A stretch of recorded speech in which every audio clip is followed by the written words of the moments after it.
Hello, my name is Rebecca Lutz, and this is my EDL 959 Module 1. Introduction. I am 29 years young. I have 6 animals, so I have a slight addiction. I'm an aunt to 3 little girls. So Anna is the youngest. She's 1. Asha is the middle child. She's 5. And Autumn is the oldest. She is 9. I spend most of my time with them outside of school. I help, I love doing all of the things with them. So things that I also like to do outside of school is reading, being outside, going on adventures, and spending time with friends and family.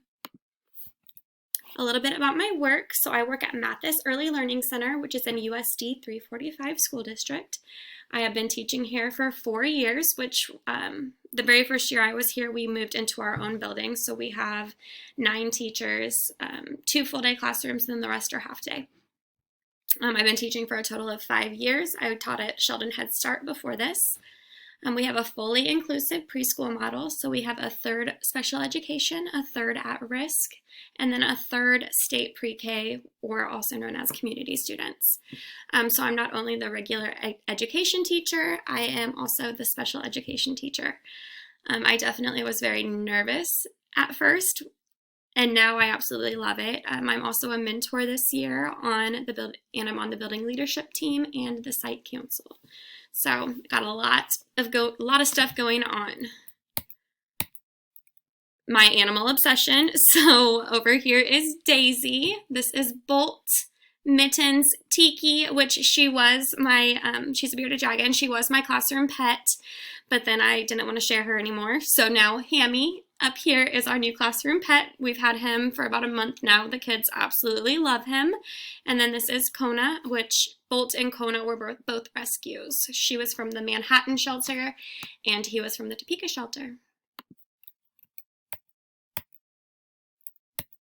All right, some academic activities. I had a hard time just deciding. So college and career pathways, project-based learning, blended learning, second step. We also have family engagement nights that are literacy and math focused.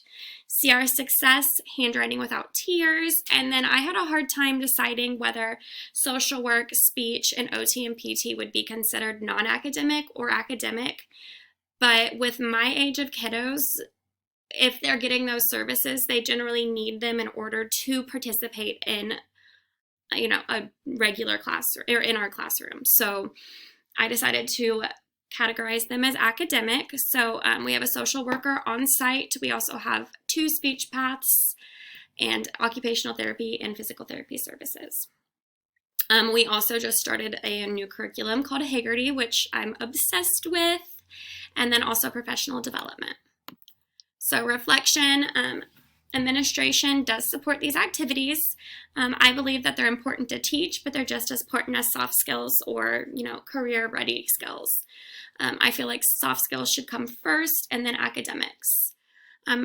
If I were to be in charge, I would try to add in more academic family nights to engage the community. Everyone in the community and the stakeholders are fully supportive of the activities that we're doing in our classrooms. Non-academic, so we have Students Against Destructive Decisions, we have a fishing club, we have a Gay Straight Alliance, an Interact club. All classes will at preschool level each get 20-minute recesses. The full day classroom gets, I believe they have 3 20-minute recesses. So we also have family engagement nights where we have family pictures for Thanksgiving, and then for Christmas we do pictures with Santa. We also do field trips. We used to do a lot more. This year so far we've gone to Gary's Berries, which is the pumpkin patch. We have field day at the end of the year, carnival day. Santa also comes to school and gives the kiddos each a present. And we also send out surveys for families. So we sent one out the very beginning of the year asking if any parents needed help with, electricity or transportation or anything like that. And then we also sent one out recently for Christmas. So if families needed any help with Christmas activities. And then we also have a food and clothing pantry located here at Mathis, and then we also have one located at our Logan Elementary. Reflection, so this is supported by administration, especially in preschool, because life skills are very important. When my kiddos first come, I really try to not focus on the academics. I focus on getting to know them, the social emotional aspects of it. And just when kiddos know that you love them, they will do anything for you. So that's my main focus when we first start school, is just letting them know that I love them, that we're here for them, and then we go on to the academic skills. When I'm in administration, I will make sure that these skills are still valued and they are still something that we are doing and practicing in the classroom. And these skills are also valued in our community. All right, so some things that I've learned from the articles. Non-academic skills include self-confidence, motivation, study skills, and responsibility. Something I found interesting is parents do not approve of assessments because they do not believe that they are truly assessing their long-term outcomes. Parents, teachers, principals, and superintendents agree it is equally important to assess both academics and non-academic skills.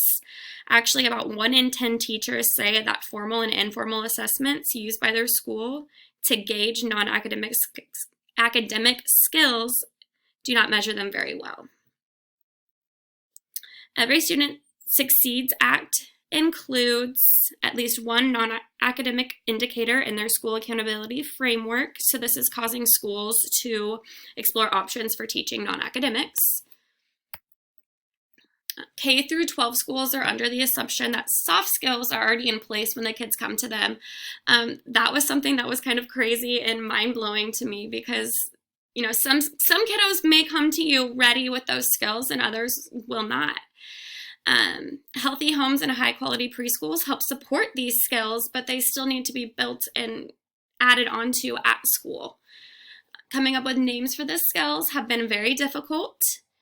Skills all future employees need would be character, social and emotional skills, growth mindset, non-cognitive traits and habits, grit, 21st century skills, and soft skills, which I found that interesting that one of our articles was trying to come up with a name for the soft skills, and growth mindset, 21st century skills, and soft skills were all kind of 3 of the things that they called it.